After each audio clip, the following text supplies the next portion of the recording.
Long Island was seen as the key to the whole war, really. It controlled the sea approach to New York City. And it was the breadbasket, too, right, for feeding the troops. Precisely.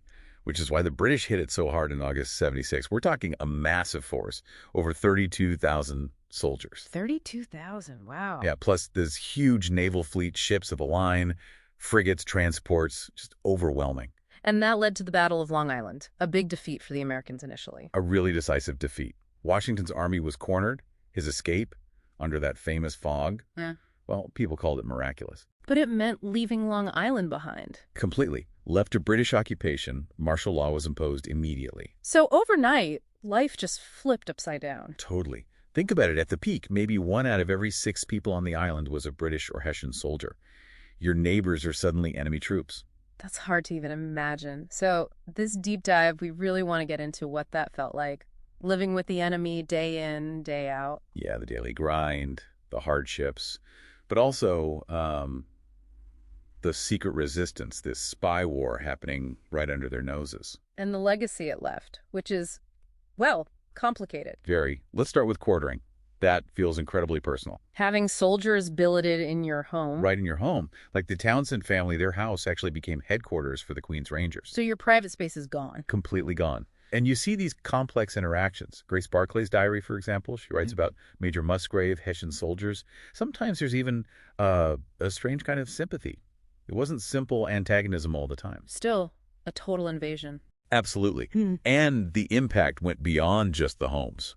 The environment took a huge hit. Ah, right, the firewood issue. Massive deforestation. Yeah. The army needed fuel, so they just cut down vast swaths of forest. Orchards that families had nurtured for generations, gone. Just leveled for firewood. The scale of disruption is immense. It really is.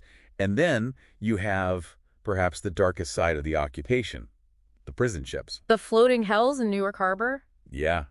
Accounts like Elias Cornelius's. They're harrowing. We're talking maybe 12,000, possibly up to 18,000 American prisoners dying on those ships. From disease, starvation, neglect. Unbelievable conditions. And think about this. That number is higher than the total American soldiers killed in all the battles of the Revolution combined. That's staggering. Truly staggering. A hidden cost of war. Definitely overlooked often. But, amidst all this brutality, there's also this incredible story of resistance. The spies. Washington learned from Nathan Hale's capture and execution, didn't he? He needed better intelligence. He absolutely did, which led to the Culper Spy Ring. This wasn't professional soldiers doing the spying. These were local Long Islanders. Exactly. Yeah. Led by Major Benjamin Tallmadge, sure. But the core agents were people like Abraham Woodhull, a farmer. He was Samuel Culper Sr. Okay. Robert Townsend, a merchant, Samuel Culper Jr., Austin Rowe, the courier, Caleb Brewster, a whaleboat captain ferrying messages. And Anna Strong. Her clothesline signals are legendary. Just brilliant. Using petticoats and handkerchiefs on her laundry line to tell Brewster where to land his boat or if a message was ready. So simple, so effective. And they used codes, invisible ink. Pretty sophisticated stuff for the time. Very. Yeah. And they had real successes. Major ones. Like uncovering that plot against the French. Yes. The British planned to attack the newly arrived French fleet in Rhode Island. The Culper Ring got word to Washington, saved that crucial alliance. And Benedict Arnold's treason. They played a role there, too. They provided key intelligence that helped expose Arnold.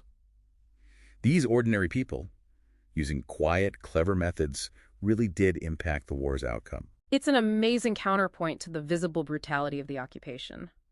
But overall, that 7-year period, it sounds like a civil war within the war. It absolutely was. It tore families apart, pitted neighbor against neighbor, loyalist versus patriot. And you mentioned women bore a huge burden. Immense suffering, yes. Managing homes, farms, facing threats, dealing with the soldiers day to day. It fell heavily on them. Did those divisions heal after the British finally left in '83? Not easily. Not at all. It left this really thorny legacy, as historians put it. For generations, people on Long Island were reluctant to even talk about which side their ancestors were on. Because the Patriots came back in power and Loyalists faced consequences. Big time. Things like the Act of Attainder stripped prominent Loyalists, like Colonel Richard Floyd IV, of all their property. They lost everything, forced into exile, deep wounds. So as we wrap up, thinking about this whole intense period, there's a final, really provocative point about freedom, isn't there? There is. It involves the British policy towards enslaved people. The Philipsburg Proclamation. What did that... Freedom.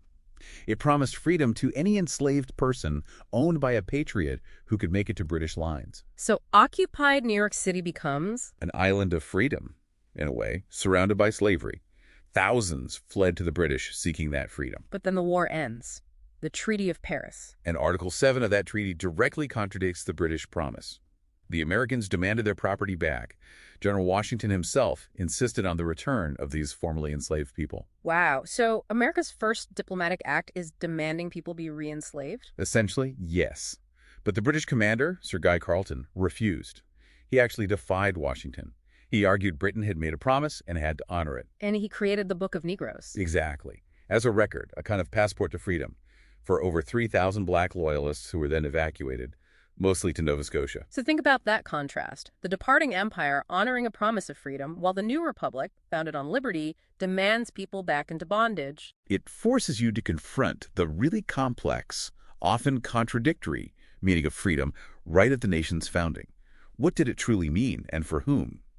A profound moral conflict baked in from the very start. A powerful thought to leave our listeners with. Thank you.